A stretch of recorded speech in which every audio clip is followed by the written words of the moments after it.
He told me recently, I really wish I had just given us an actual chance way back then and not put you through all that. And I am sorry.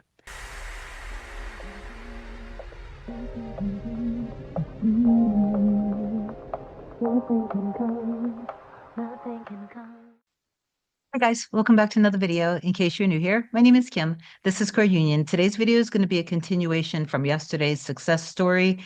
I'm going to insert 2 minutes of the story that I started yesterday. I couldn't finish it because I had clients sessions that I had to get on. So I'm going to finish it here, and I'm also going to summarize at the end of this video.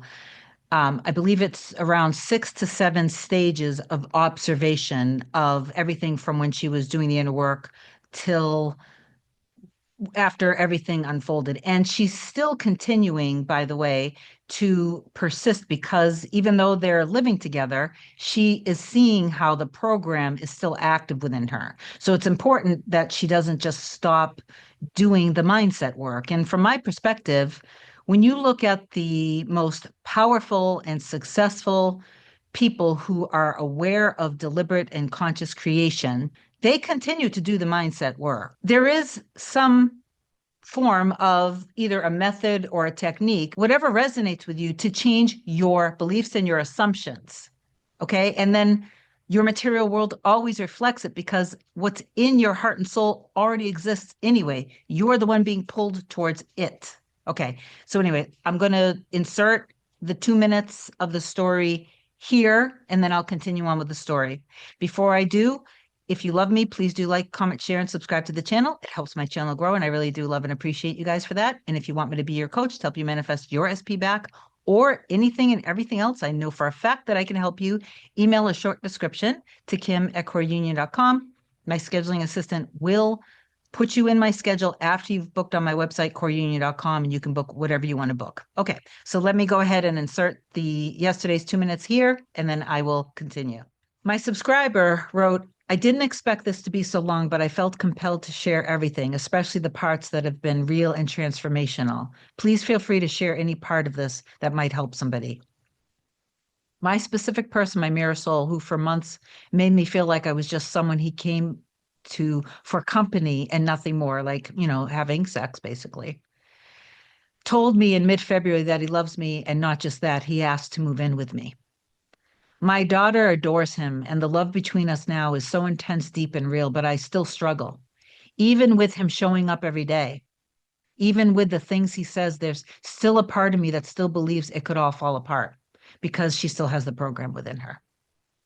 The old fear of abandonment is still there. When something triggers me, I react, he reacts. We get into the same fight again and again, and it's exhausting because it presents like a different argument, but at the end of the day, it's the same thing underneath. It's the same fear that we both have on both sides. He's afraid of being a disappointment, and I'm afraid of being left. We both feel unsafe in love sometimes, and we process it differently. But we're learning and we're trying, and there are moments that feeling so healing, so surprising, it stops me in my tracks. This is the same man who once said to me, don't expect love. There is no us. Now he says things like, I really love you, and I want this to work long term. The more time I spend with you, the more I love you. I watch you around the house, just putting things away or cleaning because I'm so captivated by your beauty. And while laying in his lap, laying his head in my lap, he told me, promise me, you'll always love me no matter what.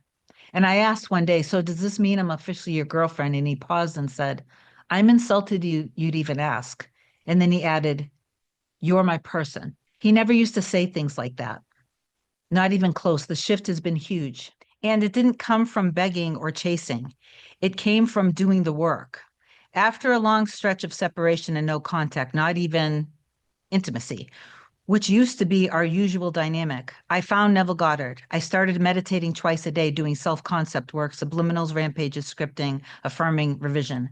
I changed the way that I thought. I started catching my old patterns. I realized I had been triggered by his actions because of my own core wounds. I used to think I was just someone that he used for intimacy.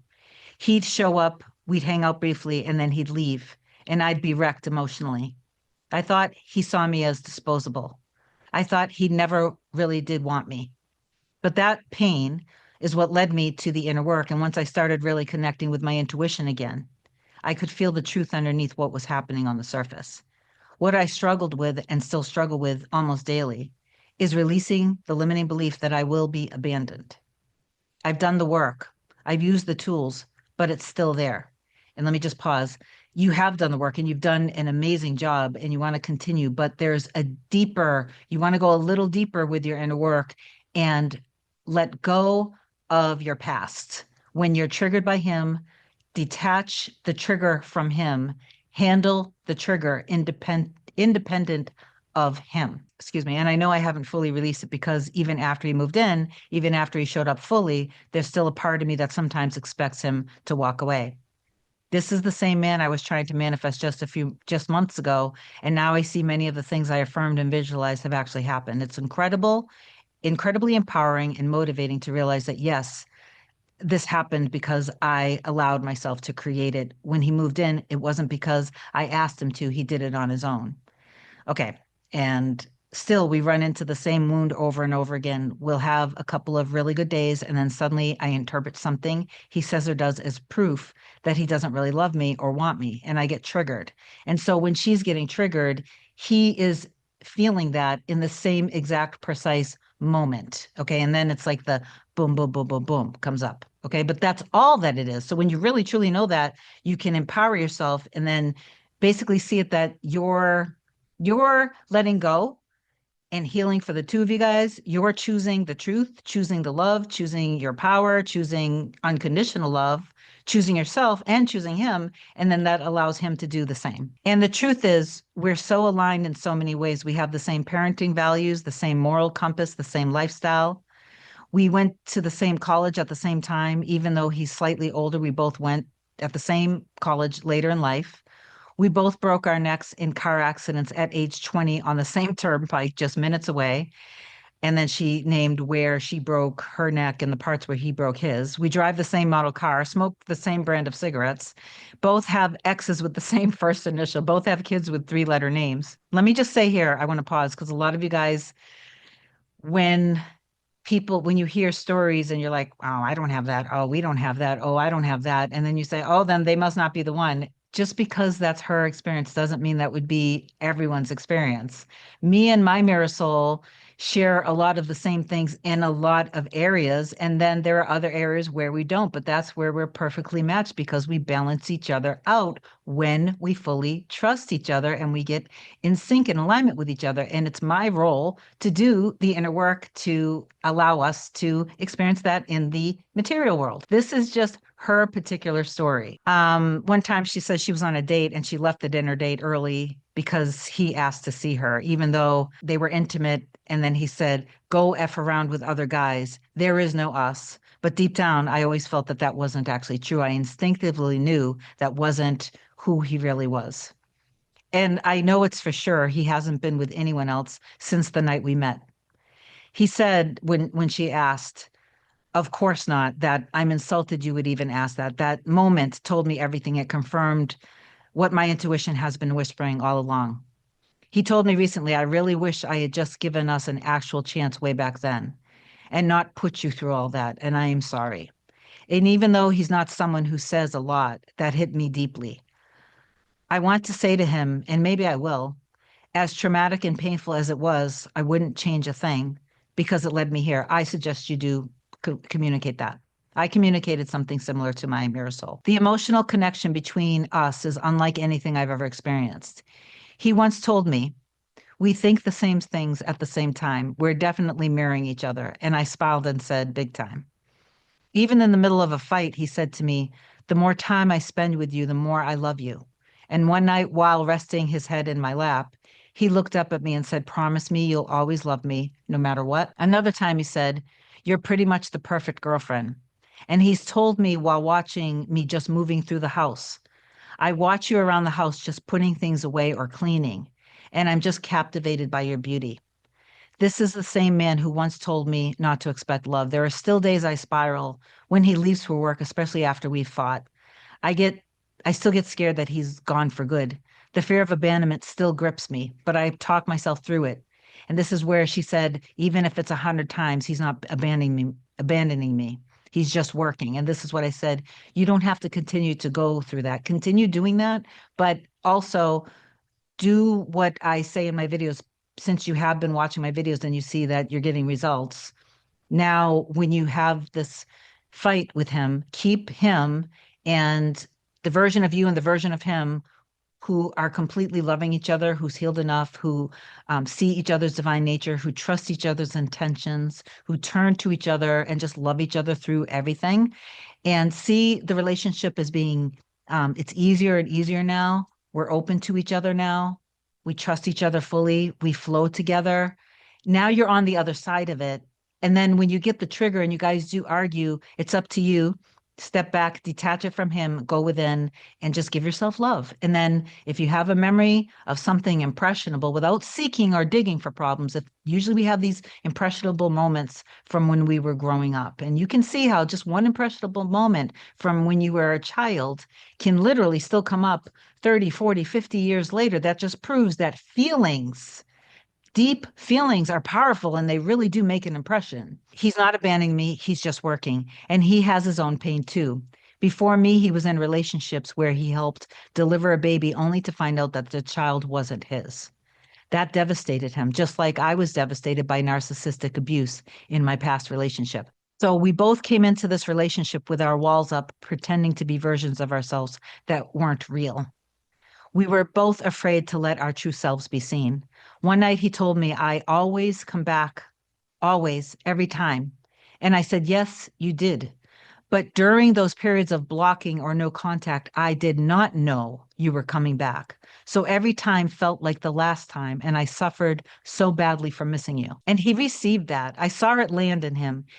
We still get triggered. I still self-sabotage. Sometimes I'll say, there's your out, go, there's your door, even though I don't mean it, and he'll react too. He's never violent, but he does slam doors.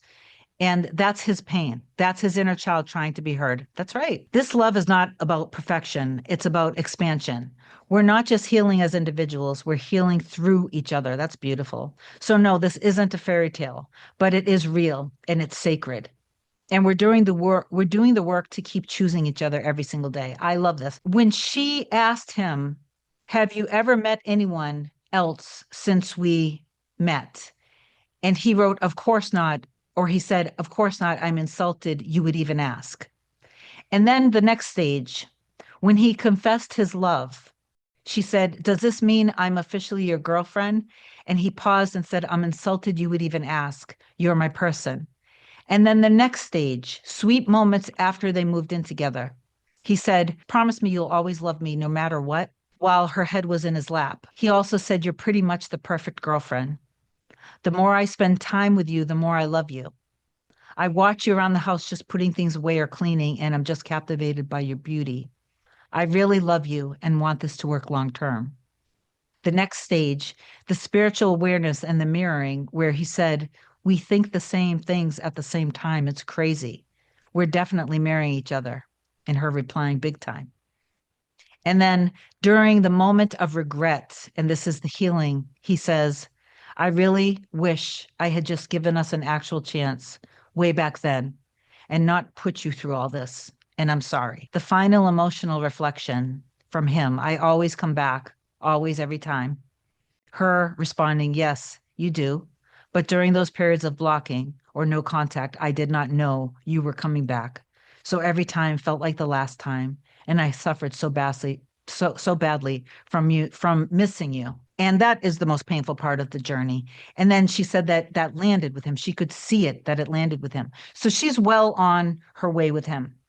The thing I wanted to bring up that was underneath a comment that somebody made underneath the video, which was this was this person's filter and their perspective. So if you're watching, the person said, sounds like he just needed a place to live. And I responded and I said, that's your perception. That is your skewed, that's your filter that you're seeing. So that's your lens. So that's very telling to me as a coach, because I can say, I'm not even saying this, I would stake my life on the fact that this man loves her deeply. I would stake my life on it. That's how much I know just through her story, through the things that he said. He loves her deeply. For you and anyone else who kind of sees things and hears success stories from those filters, your response, your internal response to hearing the story, this is your comment, your internal response is your assumption and your belief system. So of course, you're going to see things in your reality that are going to prove that to you. Okay. So that's all. I just wanted to share that to you. So anyone else, if you need me, just reach out. Please do affirm down below that you've received this message. And I love you so much. I'll talk to you soon. Bye.